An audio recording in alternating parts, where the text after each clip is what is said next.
Welcome back, everybody. We are doing another fun episode of Indie Reads Aloud. Today on the program, we have Libby Kay coming back for the second time to read to us again because I enjoyed it so much the first time I invited her back. Thank you, Libby, for coming back. Thank you for having me again.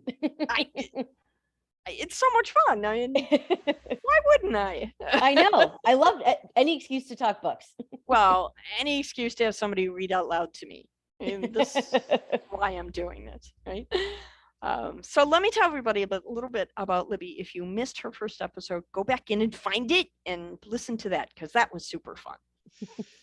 Libby Kay lives in a city in the heart of Midwest Ohio. I'm not telling you where because it's Ohio and I'm in Michigan and we have this thing with her husband. When she's not writing, Libby is a librarian and loves reading romance novels of any kind, contemporary or Regency, sweet or hot, as long as there's a happily ever after, she's in love. When not surrounded by books, Libby can be found baking in her kitchen or on the road with her husband, traveling as far as their bank account will allow. Someday I'm going to do a travel log and we're going to compare notes. Oh, I love it. Just because it sounds like fun. Yes. Today, Libby is going to read from her standalone novel called Snow in Love. This is contemporary romance. And if you're interested in how to find the book or learning more about Libby, you can check out the show notes and all the fun links are there. So, Snow in Love. Christmas is Sienna Markum's favorite time of year. From the tinsel and traditions to the downtime with family, all Sienna wants is a break from training. The Paralympics are months away, and she's set on winning Alpine gold. Connor Shoemaker has no plans for Christmas, other than to train for the Paralympics. A motocross accident took one of his legs and all of his confidence. Connor doesn't think anything can get in the way, can get his mojo back until he meets Sienna. Sienna was told her training would be private, but soon she learns to warm up to her new training partner. Bad boy Connor is more than meets the eye.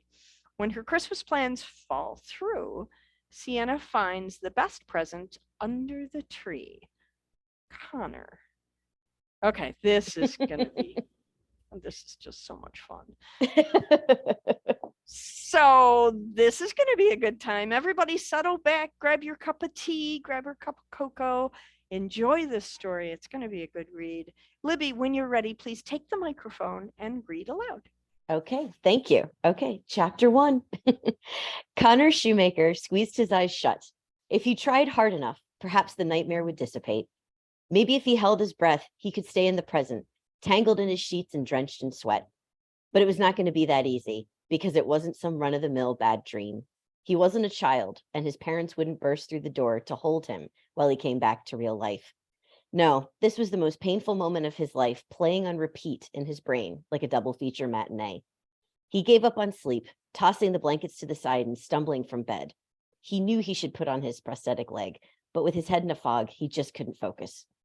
Hopping out to the kitchen, Connor poured a glass of water and leaned against the cool marble countertop. Despite the change of scenery and cold drink, he couldn't shake the remnants of his dream.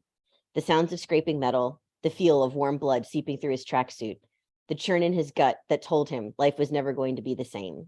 It all felt as real now as it did 3 years ago.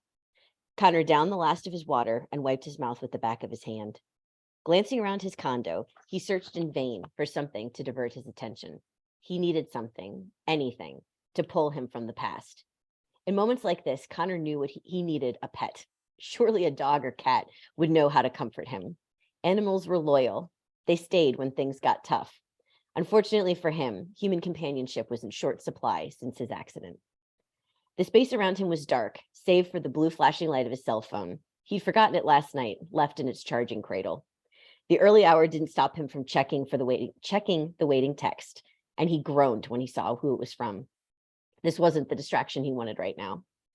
I'm serious, Con. Be at the lodge by the 18th. Training starts when the sun comes out. KM. The text was from Carl Masters, one of the best alpine skiing coaches in North America. He was known for gold medals and impractical, demanding training regimens for his athletes. He'd also been sniffing around Connor since the first time he strapped on a pair of skis. A year after the accident that ended Connor's motocross career, he had bumped into Carl at a mixer for Paralympic athletes. When motocross was no longer an option, Connor started researching other sports. No matter what his body looked like now, he needed to chase that need for speed. He liked going fast, on and off the course. He'd earned every ounce of his bad boy reputation, and he wore it like a badge of honor. The problem now was that he wasn't much of a bad boy, or a speed demon for that matter. Carl wanted to change all that with proper training. The Winter Paralympic Games were months away, and Carl had his sights on sweeping the gold medals for both men's and women's alpine events. His competitive nature was known across the globe, and he'd do anything to recruit the best athletes. Even though Connor enjoyed hitting the slopes, skiing still didn't feel as comfortable as riding a bike did. His body wasn't the body he'd trained with for over a decade. Now the rules were different, and frankly, he wasn't sure he wanted to play by them. Grabbing his phone, Connor hobbled back to his bedroom and flopped onto the mattress. He was too awake for sleep, and he mindlessly rubbed his leg. Even after all this time, phantom twinges happened when his brain was stuck in the past. It was like his lost limb taunted him from the beyond. Like, I need more reminders, he mumbled to himself. He scrolled through a string of texts from Carl, promising the competition and glory that had made him a star on two wheels. Connor had to admit he didn't have anything keeping him home for Christmas. The idea of staying in a closed-down ski lodge on someone else's dime didn't seem half bad, and he thought he might take Carl up on the offer. After all, what did this bad boy have to lose? He'd already lost so much.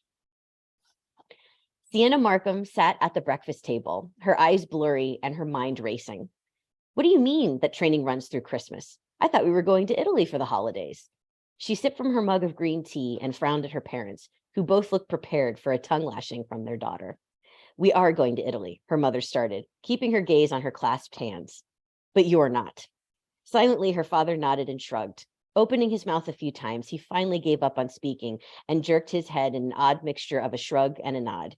He looked like a defected bobblehead doll. Never one to be easily deterred, Sienna stood from her perch on the kitchen stool and stalked to the sink. She poured her tea down the drain and dropped the mug into the sink. The loud thud echoed in the too quiet kitchen. You promised me a vacation, she accused with a pointed finger at her parents. You promised if I won gold at nationals, I could have the holidays to rest. I need the downtime. Sienna hated the whiny tone in her voice, but she didn't want to lose the argument. Also not one to be deterred, her mother kept her tone even. Carl said this is the best training slope he could get right now. The lodge is closed to the public during renovations, so you'll be alone and able to focus. You are this close, Sienna. Her mother's manicured fingers pinched together, almost as tightly as Sienna's brows. I'm not going to have you getting lazy, or God forbid, fat, while you're so close to your dream. Hoping her father would back her up, Sienna looked to him for support. You want to spend Christmas without your only child? Before her father could answer, her mother interjected. Get a grip. You're 25 years old. We all know you can handle one Christmas on your own. Her mother stood and left the kitchen. With an apologetic shrug, her father left close behind. So much for an ally. Born without the bottom half of her left leg, Sienna never felt like she was missing anything. Her parents spoiled her rotten and treated her like she was a regular kid. After a fateful family trip to Vermont, Sienna had been introduced to the joys of skiing. Her parents had bought her a sled, but she hadn't been satisfied. Sienna wanted to ski. She wanted to go fast. With a few modifications, Sienna had her first set of skis and was hooked. No matter her mood, gliding down the mountain always made her smile. Nothing compared to the feel of winter air on her cheeks, and it never failed to elevate her heart rate. Sienna ran her hands through her dark hair. If she were honest with herself, she would admit she was bone tired. The last 20 years of her life had been full of training and competition. Getting up before dawn was the routine. Skipping parties and social engagements was normal. It was an unofficial rule in her small social circle that inviting Sienna to anything during training season was pointless. Not only couldn't she come, but if she did manage to squeak out a few hours to herself, she never really enjoyed herself. Competition loomed, and she always had to be ready. It was nearly impossible not to think about the what-ifs when Sienna evaluated her life. She wondered what else there was to life. She was the golden girl of the Paralympic alpine skiing, winning national and world competitions for the last decade. These were accomplishments she was proud of, and she earned with her own blood, sweat, and tears. The only prize that eluded Sienna was Paralympic gold. Of course, she wanted to win, but she also wanted to be a normal woman, a woman who had a life of her choosing, who could eat and drink whatever she wanted, see whoever she wanted, and do whatever she liked. Even something as mundane as joining a book club appealed to Sienna. But sitting idly with a book in her hands was seen as wasted time by her mother, who also happened to be her manager. Breaking away to read a paperback was not a priority in the Markum household, much to Sienna's growing disappointment. Christmas was her favorite time of year. She loved the traditions, the escape from normal schedules and expectations. The air smelled sweeter, and the world seemed a little happier when the calendar turned to December. And within a matter of minutes, her coach and parents took it all away. Sulking like a child wouldn't get Sienna her Christmas back, but for the time being, it made her feel better. Sienna walked to her bedroom and slammed the door shut, feeling a satisfying crash reverberate around her. She retrieved her laptop and searched for the Colorado ski lodge she was going to call home for the next month. It was nice enough, building in the foothills of Aspen. Although Carl was her new trainer, she trusted his judgment and suggestions. A coach couldn't build a reputation like Carl's without results. Rumor had it his house had a room dedicated to the athletes award, all of his athletes awards and accolades. And frankly, anyone was better than her most recent coach. Vlad was scary and as a tyrant and as awful as a Russian villain from a 1980s action movie. She shuddered at the thought of spending the holidays with that brute.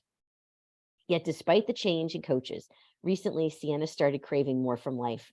She craved normalcy and the freedom that came with being just a regular person. The same joy wasn't there as she thought about competing, but Sienna also knew she needed to try. Devoting her life to the sport only to give up at the finish line didn't sit right with her. It didn't feel like the Sienna Markum way. Her beloved rescue dog, Roscoe, sauntered up to her side. Clearly, her emotional state was not pushing away her best friend. "You'll miss me, won't you?" Sienna asked as she rubbed behind the dog's ears, his tail wagging faster than a metronome. "Good boy," she cooed.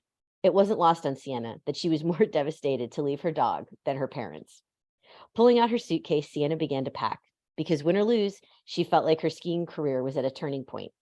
She'd been under her parents' thumb as they dictated her every move for as long as she could remember. Where to train, where to sleep, what to eat, who to socialize with. It was all planned for her. Now she wanted to make her own plan. The future was calling, and Sienna was ready to answer. Chapter 2. "Your room is going to be across the hall from mine," Carl said over his shoulder as he gestured toward a pair of heavy oak doors. The hallway was wide and had thick carpeting the color of mulled wine. With a quick turn of his heel, Carl pointed to the door next to Connor's room. He hesitated before saying, "And this will be Sienna's room." Connor raised an eyebrow. Sienna? He didn't realize he'd have to share Carl's time, but he wasn't complaining. Despite his struggles, Connor was a social animal at heart. Having someone else at the lodge would make his training more interesting. Carl gave Connor a skeptical look. Sienna, as in Sienna Markum, only one of the greatest slalom champions ever. He paused for effect, relaxing when he saw recognition flash over Connor's eyes. This will likely be her final Paralympics, so she's trying a new training regimen. Connor smirked. "The Golden Girl. Yeah, this just got a whole lot more interesting." Carl nodded. Connor had seen enough coverage of Sienna and her career since he'd started skiing. Back when he was on his bike, he never paid much attention to other sports. His day started and ended with his bikes and any other activity that took place on the track. Sienna was the face of slalom, but it was a beautiful face at that. As if sensing what Connor was thinking, Carl raised his hand and shook his head. "Listen here, Con, you're here to ski, period. Don't get in Sienna's way, because that will surely mean getting in your own way. With or without your libido, I think we need to focus on training." There was no point in arguing because Connor knew Carl was right. Connor's motocross career had been filled with women, drinking, and a lot of speed. He'd curbed his drinking since the accident, which was no small feat, but the women's situation had cleared itself up. Few women were attracted to aging, injured former champions fighting alcoholism. But his priorities were different now. A thud came from down the hall, and Connor assumed it was his training partner. Carl skipped ahead and clapped his hands. Sienna, right on time. Walking behind their coach, Connor gave himself a moment to take in the Golden Girl in person. He was not disappointed. Sienna was on the tall side with a lean, toned frame and shiny black hair that she kept pulled into a tight ponytail. Her cheeks were flushed from carrying her bags down the hall, but the pink hue suited her features. While he wore a standard prosthesis, Sienna opted for a blade that curved at the base. It looked fast, even as she stood still. They both had below-the-knee amputations, but Connor was certain she was born that way. During one of his early competitions, he'd watched an interview of her discussing her nearly 2-decade-long career. Without hesitation, Sienna had discussed the birth defect that shaped her life. There was almost pride in her voice, pride that Connor certainly did not feel. She couldn't understand the loss and emotional devastation that came from losing something that you took for granted. Carl stepped back and reached an arm out towards Connor for introductions. Connor, this is Sienna. Turning, Carl faced Sienna, and his tone grew cautious. Connor will be training with us. He's going to do the slalom at the games as well. At first, Sienna didn't say anything. Her cool gray A's swept from Carl to Connor as she gathered her thoughts. Finally, she raised an eyebrow. My parents said this was going to be a closed training session. I gave up my holidays for private lessons. Her voice was even, but the chill in her tone was unmistakable. This wasn't the public's golden girl. This was the real Sienna. To his credit, Carl didn't flinch. You will have private lessons. With the lodge and the slopes to ourselves, we'll have plenty of time to train.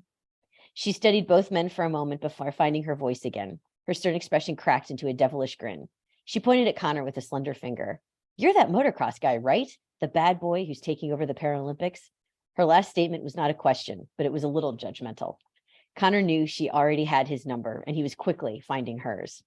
And you're the ice princess who can't share her coach. He crossed his arms over his broad chest and smirked. No doubt, he was going to have fun, ruffling her pristine feathers. Carl bristled and stepped between his athletes. All right, introductions are over. He gently shoved Connor back a step and turned to Sienna. Our session starts in 1 hour. I'm getting Connor set up on Hill 5. Meet me at the lift to Hill 6. Got it? Sienna went back into business mode and nodded once. She pulled her duffel bag over her shoulder and headed towards her room. Connor had to stop himself from turning around to watch her walk away. Suddenly, training didn't seem it was going to be nearly as boring as he thought it would be. Sienna tossed her bag on the floor and flopped down on the bed. She let out a long cleansing breath and tried to stop her racing heart. Connor Shoemaker was here, and he was just as gorgeous as he was in his pictures. Sienna would be lying if she said she wasn't painfully aware of Connor, his reputation, or his chiseled good looks. She'd have to be living under a mountain to miss all the press from his transition to another sport. Over the last year, he'd had nearly as much publicity as she did, and that was certainly saying something. When Connor broke into competition, the media had gone wild. Always a born competitor, he'd taken to the slopes like a fish to water. Within a year of changing sports, he'd podiumed at 4 events, 2 of them at a national level. It was impossible for Sienna not to know who he was. During her own interviews, journalists loved asking her for her opinion on him. The two were polar opposites. Connor built an entire career on making a scene. He played hard, partied hard, and from what she'd heard, enjoyed the company of more women that she had met in a lifetime.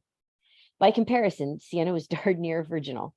Thanks to her parents, she kept her good girl image intact. No, she certainly was not a virgin, but she'd kept her personal life private and rarely did in-depth interviews. Everything stayed bland and civil. And as of an hour ago, it's how she thought she liked it. How on earth would she train with Connor? How could she keep her focus when she was already feeling distracted from her goal? While her competitive drive used to be her compass, it was now wearing down and making her second guess some of her choices. She couldn't find her true north, and it scared her. There were so many things she missed while she spent months on end training, working out, and honing her craft. When she was on the slopes, her friends were getting married, starting families, starting careers. Sienna had no idea what waited for her when she hung up her skis, and she was both thrilled and terrified at the prospect. A buzzing from her purse distracted her. She retrieved her cell and saw her mother's number. Hi, Mom, she said, leaning back in the pillows of her plush bed. Even under construction, this place was still pretty lush. The background noise on the phone was loud, and she could barely hear her mother. Sienna, we're about to board our flight. I just wanted to make sure you got to the lodge. Was Carl there? Sienna bit her lip, smiling at the thought that her mother was in the dark on the Connor situation. Oh yeah, he's here. I'm about to grab my gear and hit the slopes. More muffled sounds through the phone drowned out her mother's voice. Then I won't keep you. Remember to keep your eye on the prize. You're so close to our dream. Her mother hung up without saying so much as a goodbye. Sienna wasn't sure why she was upset over missing the holidays with her parents, because they wouldn't let her do what she really wanted. What she wanted was peace and relaxation, no expectations hanging over her. Sienna craved lazy nights by the fire with a mug of hot chocolate, dancing lights all around her. Now, as she looked around her hotel room, she thought she might at least get the peace she was looking for. After 15 minutes of unpacking and donning her ski gear, Sienna was out in the brisk aspen sunlight. Drawing in a lungful of air, she got in the mindset for training. She raked her gaze across the scenery, and it was hard not to marvel at the beauty. There was 6 inches of fresh powder below her skis, and the sky was as blue as Connor's eyes. Wait, where did that come from?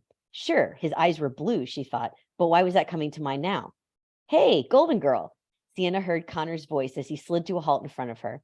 He used his wrist to pull up his goggles, dazzling her with that blue gaze. They literally sparkled like the characters of her favorite vampire romance novel. Damn him.